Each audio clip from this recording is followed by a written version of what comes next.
Minutos, estamos de volta no seu rádio e no YouTube, ouvinte da Jovem Pan News. E aí é o seguinte: os resultados do Exame Nacional de Avaliação de Formação Médica, o ENAMED, divulgados nesta semana pelo Ministério da Educação, intensificaram a pressão de entidades médicas sobre um congresso pela criação de um exame obrigatório, que foi apelidado de OAB da Medicina, né? Ou seja, a pessoa faz o curso e depois há esse estudo para que talvez a gente tenha no Brasil um teste para esse médico formado, como fazem, por exemplo, os advogados. A proposta, porém, divide opiniões, tem resistência de um lado, apoio de outro, mas realmente o cenário que nós tivemos em relação ao desempenho dos médicos formados, cursos de medicina do Brasil, é absolutamente espantoso. Guilherme Oliveira, nosso repórter, traz os detalhes. Você sabe, Gui, eu fiquei perguntando, então, a gente teve a primeira vez aí o exame realizado, né? Que realidade nós temos dos médicos que tiveram essa formação fraca, essa formação, né, que nem passou nesse exame com os resultados absolutamente aquém do esperado, atuando, né? Será que estão aí no mercado de trabalho? A gente tem que ter um olhar atento para isso. Conta lá quais são as suas informações. Boa tarde.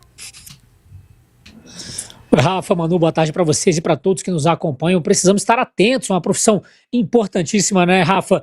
E conversamos, inclusive, durante essa semana com o ministro da Educação, Camilo Santana, que esteve no Paraná, esteve aqui em Curitiba, na capital paranaense. Nós fomos em uma das agendas do ministro, questionamos, é claro, sobre o que ele tinha achado e o que o Ministério achava também dos resultados dessa primeira edição do ENAMED. Ele, obviamente, mostrou preocupação, falou, inclusive, em sanções para essas universidades que ficaram abaixo ali da média, abaixo da nota 3, lembrando que vai de 0 a 5. Tivemos, sim, universidades aqui no Paraná que atingiram a nota máxima, mas tivemos algumas também que ficaram abaixo da média, e ele falou sobre essa preocupação. Vamos ouvir o ministro Camilo Santana. No geral, a gente até considerou que foi uma expectativa até acima do esperado. 67% das universidades estão acima, estão satisfatórias, mas muito preocupados com alguns setores. Universidades municipais, muito ruins, 85% delas ficaram abaixo, aliás, todas insatisfatórias, numa escala de 1 a 5, 1 e 2, né? E também uma preocupação também com as universidades privadas com fins lucrativos, que mais da metade também ficaram insatisfatórias. Então, o objetivo do ENAMED, que vai ser agora anualmente, todo ano nós vamos avaliar, nós vamos avaliar também no meio do curso de medicina, é a única forma que a gente tem de a gente avaliar a qualidade da formação dos nossos profissionais médicos que vão cuidar das pessoas. É o médico que vai estar no posto de saúde, é o médico que vai estar na UPA, é o médico que vai estar no hospital, vai cuidar da vida das pessoas. Então precisam ser grandes profissionais, bons profissionais. Então a nossa preocupação, e aí cada universidade que receber agora os seus resultados vai ter um período também para fazer a justificativa e vai também ter um período para se corrigir, para melhorar até o próximo ENAMED. Vão sofrer algumas sanções cautelares, né? Ou suspensão de novas vagas, ou redução de vagas para o próximo vestibular ou para a próxima seleção, mas isso faz parte de um processo, repito, o único objetivo é garantir segurança no atendimento à população. Nenhum estudante será prejudicado da sua universidade, mas a gente quer garantir que os cursos que estão sendo ofertados, desde o curso público até o curso privado, sejam de qualidade, uma formação médica de qualidade para o nosso país. Muito bem, o ministro da Educação, Camilo Santana, e claro, esses resultados levantaram um debate em relação à qualidade desses médicos que estão sendo formados no nosso país e a possibilidade, quem sabe, de um exame de proficiência para esses que saem da universidade. Isso está em debate também no Congresso Nacional. A ideia é que seja aprovado um projeto para que se torne obrigatório esse exame. Nós falamos com o Dr. José Fernando Macedo, que é da Associação de Medicina do Paraná, ele é o presidente da MP, ele conversou conosco e falou sobre essa necessidade, comentou sobre o ENAMED também, que para ele era uma tragédia anunciada esse resultado, mas que o exame de proficiência vem como uma esperança para a melhoria desses profissionais. Vamos ouvir o Dr. José Macedo. Uma prova de proficiência, isso é muito importante, porque a medicina, sabe, a gente estuda sempre. Eu tenho 48 anos de consultório, mas eu não perco nenhum congresso de medicina da minha especialidade, né? Seja onde for, pelo menos 2, 3 congressos por ano nós temos, para você estar up to date, que a gente está na ponta do momento de cada área na nossa especialidade, trombose, varizes, aneurismas, o que tiver, você tem que estar acompanhando a evolução, a tecnologia. Então hoje tem inteligência artificial, tudo bem, a inteligência artificial veio para ficar. Não dá para menosprezar ela, sim, você tem que acreditar, mas você tem que ter o bom senso de estar preparado para separar aquilo que é medicina baseada em evidência, com conhecimento, com tudo. Então, nós estamos nesse imbróglio que aconteceu e esperando que a gente consiga essa prova de proficiência, pedir, implorar aos senadores da República que aprovem esse projeto do senador Irã, que é presidente da Frente Parlamentar da Medicina. Muito bem, o doutor José Macedo também comentou com a gente que no Brasil abre-se uma universidade de medicina em cada esquina e que o Brasil não tem estrutura, não concede estrutura para que esses profissionais possam, é claro, se desenvolver também em relação às especialidades que eles escolham. Rafa, Manu, é a situação de agora. A gente espera, obviamente, que esses resultados melhorem no futuro próximo, mas que haja também um ótimo ensino e ótimas estruturas para esses profissionais. Volto com vocês. Obrigada, Guilherme. A qualidade do ensino de medicina no país é o tema do nosso quadro Ponto de Vista de hoje. Agora na Jovem Pan News, Ponto de Vista. Muito bem, para discutir o tema, além da sua participação e da sua opinião, ouvinte, eu tenho aqui 2 convidados que vão trazer informações importantes para que a gente entenda os rumos em relação a esse desafio, bem traduzido aí pela nossa reportagem. Aqui no estúdio eu recebo a vice-reitora da Universidade Federal do Paraná, Camila Fachin. Boa tarde, seja muito bem-vinda. Boa tarde, Rafaela. Muito obrigada pelo convite. E também temos contato com o diretor-geral do campus CDTG da Unicentro, Ricardo Miyahara, que está online. Tudo bem, Ricardo? Um prazer recebê-lo para esse diálogo com a Jovem Pan News. Tudo bem, Rafa. Boa tarde a você, a Manu, a professora Camila também. É uma honra estar aqui com vocês aqui com o Jovem Pan News. Bom, vou começar pedindo as impressões da professora Camila a respeito exatamente do que trouxe esse levantamento e do panorama que existe em relação ao cenário de formação de médicos no país. Bom, o resultado da ANAMED, realmente, ele não é exatamente uma surpresa, Rafael, né? Eu sou vice-reitora da Universidade Federal do Paraná, mas sou também médica, sou cirurgiã pediátrica. E, realmente, a classe médica e as entidades médicas já vinham há muito tempo preocupadas com a abertura de inúmeras escolas médicas novas no nosso país, principalmente escolas com fins lucrativos, né? Particulares com fins lucrativos. E o resultado mostrou que nós devemos ficar muito preocupados, na verdade, com a qualidade dos médicos que estamos formando. E um outro recorte do resultado que é muito, muito importante a gente ressaltar, a gente viu, né, agora há pouco a fala do ministro, preocupado com as municipais e com as particulares com fins lucrativos, quando a gente olha para as universidades públicas federais. As universidades públicas federais, 88% das universidades federais do nosso país tiveram conceito 4 e 5. Então, nós da UFPR temos 2 cursos de medicina em Toledo e em Curitiba que tiveram conceito 5 e conceito 4, cursos de Curitiba, mas com 88% dos nossos estudantes que fizeram a prova atingindo, né, a nota de proficiência que foi estipulada pelo INEP. Então, muito próximo dos 89%, né, que é o corte ali. Então a gente fica muito, muito feliz, muito satisfeito com a formação que nós estamos dando para os nossos estudantes, e eu acho que isso mostra, né, o valor das nossas instituições públicas federais, principalmente na formação de excelentes profissionais médicos. E a visão, por exemplo, já que não chega a ser uma surpresa, é de que essa possibilidade de um teste, né, ao final do curso, ela pode ser um bom termômetro, um bom mediador para entender quem é que está preparado para cuidar da saúde da população? Então, é muito importante que a gente tenha algum instrumento que avalie a qualidade desse egresso dos cursos de medicina. O ENAMED, ele é uma iniciativa muito importante, né? Como você frisou agora há pouco, é a primeira vez que ele é aplicado no país. E essas sanções que vão decorrer do ENAMED, elas são muito importantes, né?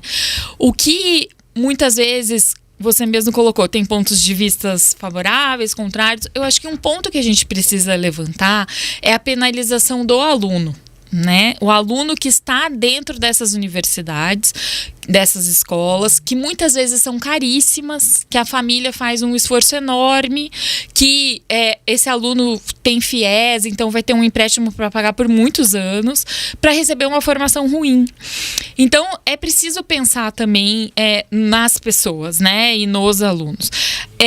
Uma alternativa é uma alternativa que é encampada também por algumas associações, principalmente a Sociedade Brasileira de Educação Médica, né, Associação Brasileira de Educação Médica, ABEM, é o teste do progresso, que é um teste que avalia o curso e ele vai avaliando os alunos no decorrer dos 6 anos do curso de medicina. Não chega no final para descobrir que foi ruim. Entendi. Exatamente. Então você pode ir fazendo ajustes de rota, né?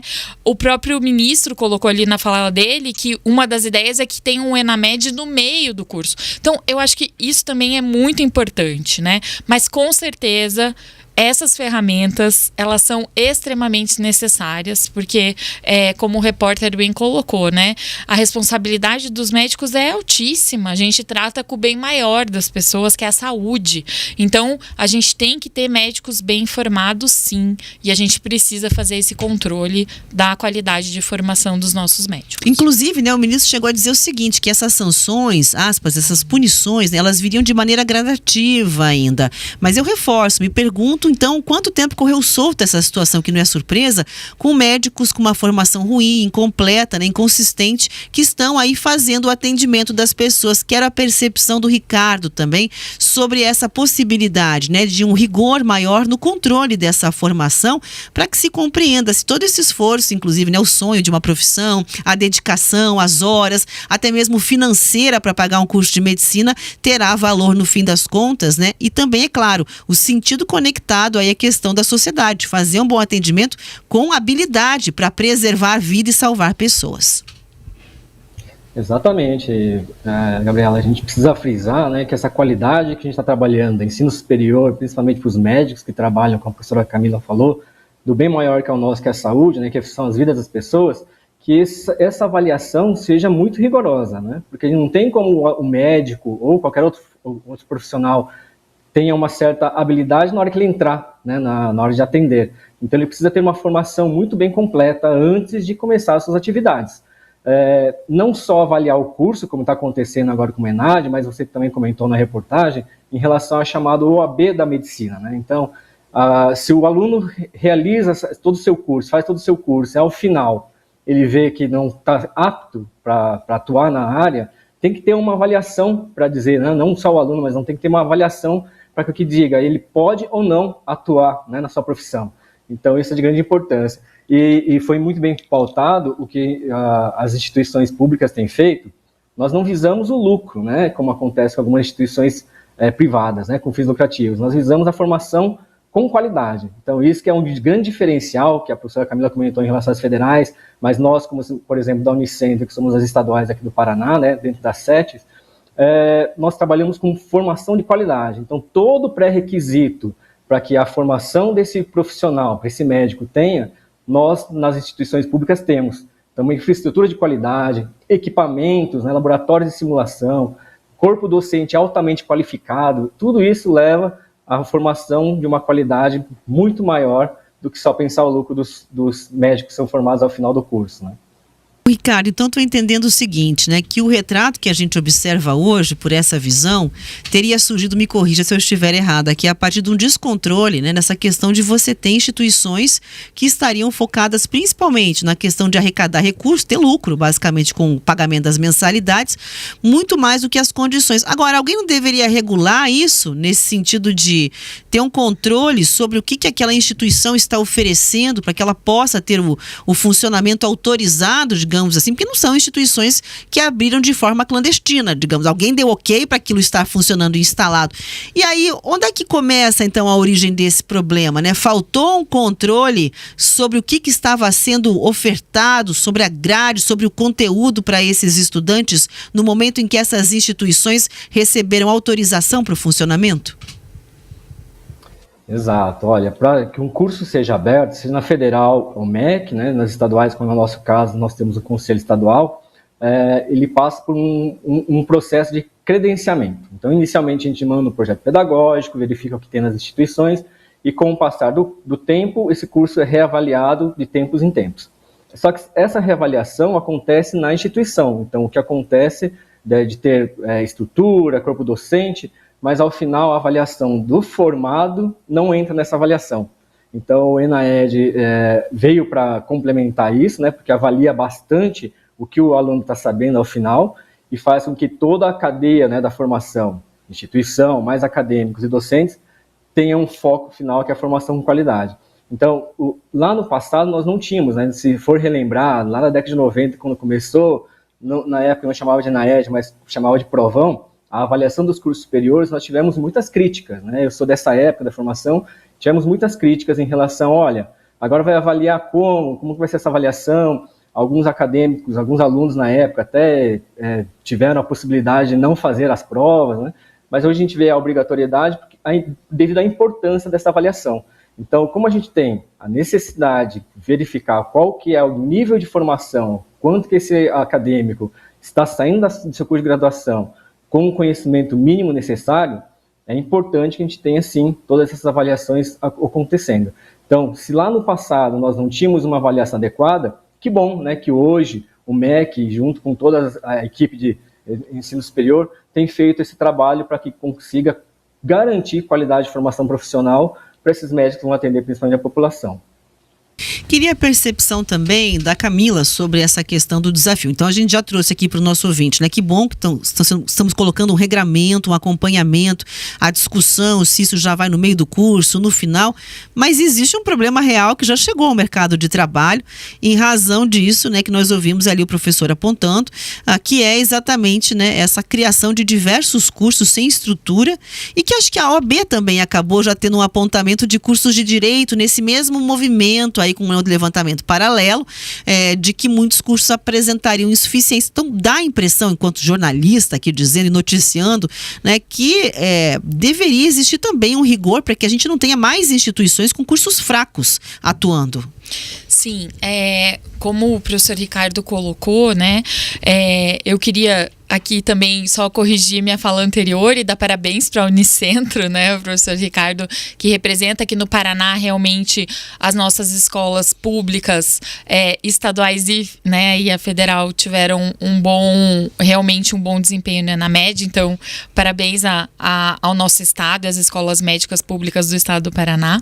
E retomando a tua pergunta, Rafaela, sim, é necessário, né, esse controle na abertura de novas escolas médicas, né? A gente já tem as entidades médicas, as entidades que estudam, né, a questão do ensino médico, já tem alertado para isso, que tem que ter um maior rigor na autorização de novas escolas médicas, né? Existe o recredenciamento, como o professor Ricardo colocou, o INEP, né, do MEC faz esse recredenciamento geralmente a cada 5 anos dos cursos, mas como ele bem colocou, é um recredenciamento que olha vários aspectos, inclusive estruturais, do corpo docente, né?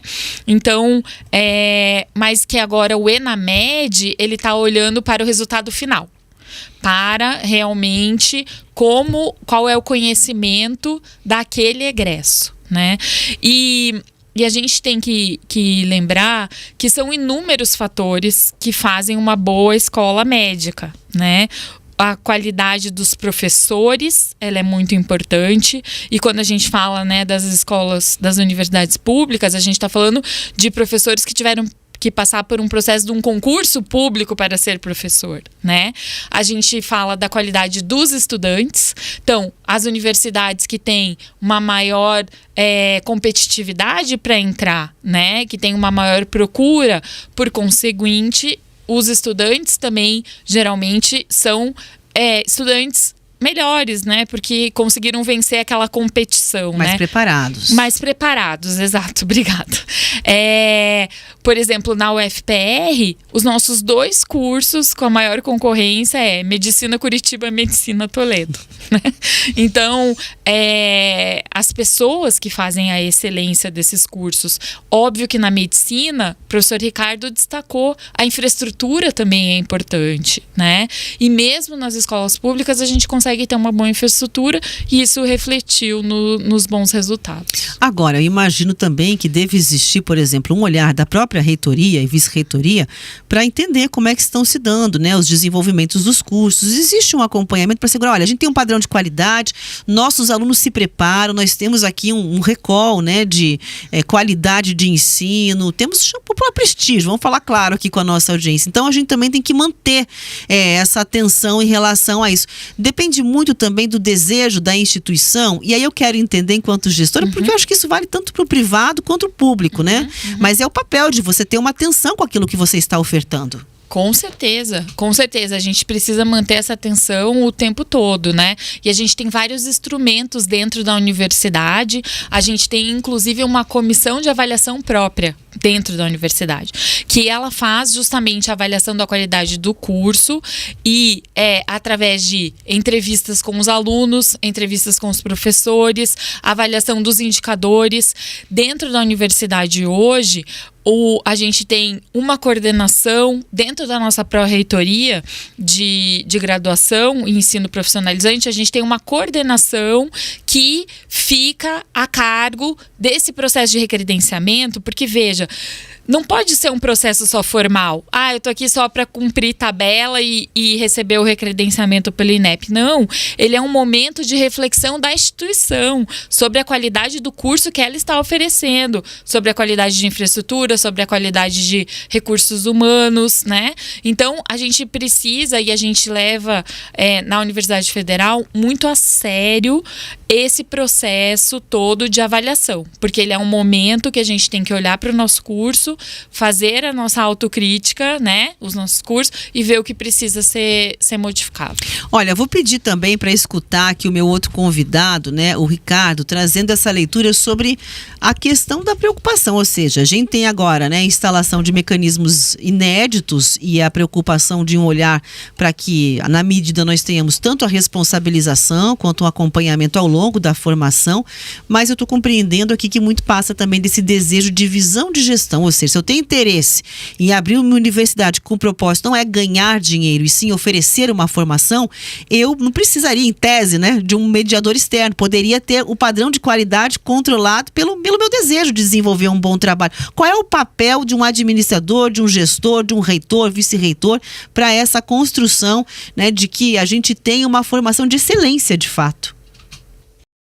Perfeito, A gente, como gestor aqui, a gente tem que sempre focar num planejamento estratégico para a instituição, né? Então, esse planejamento estratégico visa a universidade para amanhã, depois de amanhã, daqui 5, 10, 20, 50 anos, né? Porque a gente está fazendo uma universidade que fique, a princípio, para sempre. E como gestão, a gente tem na instituição, aqui na Unicentro, por exemplo, que é uma estadual, a gente chama de PDI, Plano de Desenvolvimento Institucional.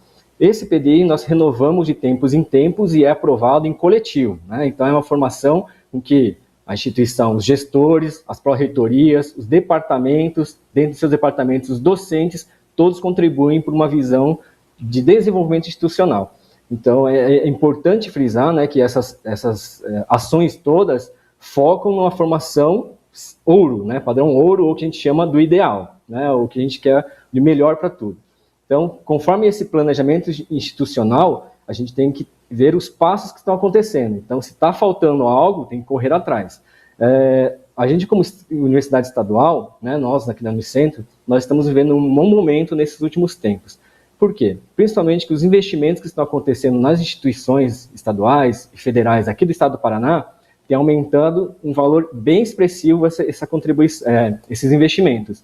Isso principalmente devido ao professor Aldo Nelson Bona, né, o nosso secretário, que é secretário de Ciência e Tecnologia e Ensino Superior, a pasta onde ficam as universidades. Ele tem essa boa visão estratégica do que a gente pode crescer. Então, focando na qualidade do curso, a gente tem que trabalhar sempre lá na frente. Então, dá tempo da gente, passo a passo, conseguir que melhore a formação desses nossos médicos, por exemplo. Então, visando essa qualificação, a gente tem até, por exemplo, a ampliação do programa de pós-graduação, que além de formar, né, os nossos docentes, também tem a possibilidade dos nossos acadêmicos também participar nos programas de pós-graduação. Bom, quero agradecer. 4h57, aqui eu vou dizer para meus convidados que é conhecido como Sem Tempo para Mais Nada, infelizmente, porque a gente sabe que a conversa está muito boa. Se você está pelo YouTube com a audiência, deixa o like e eu te convido a rever esse debate que é muito importante. Nós estamos falando aqui não só da questão da qualidade de formação de uma profissão, que já seria algo de extrema importância, mas de uma profissão que tem um senso e um sentido para a sociedade absolutamente fora da curva, né? A gente está falando aqui de um exercício profissional que salva vidas, que impacta vidas. Então, de fato, nós temos que prestigiar, sim, os nossos médicos e garantir, né, eu digo aqui nós, enquanto governo, sociedade, universidades, que a formação traga a excelência, para que a gente possa ir a um posto de saúde público ou agendar um médico de preferência, tendo ali a garantia, né, de que nós, nossos parentes, todo mundo está sendo bem atendido, né, remunerado de uma forma ou de outra pela entrega de uma profissão que cuida de verdade. Então, não é brincadeira. Quero agradecer muito aqui ao professor Ricardo Miyahara. Obrigada, viu, professor? Tá online ali com a gente. Foi um prazer ouvi-lo nessa tarde aqui na Jovem Pan News.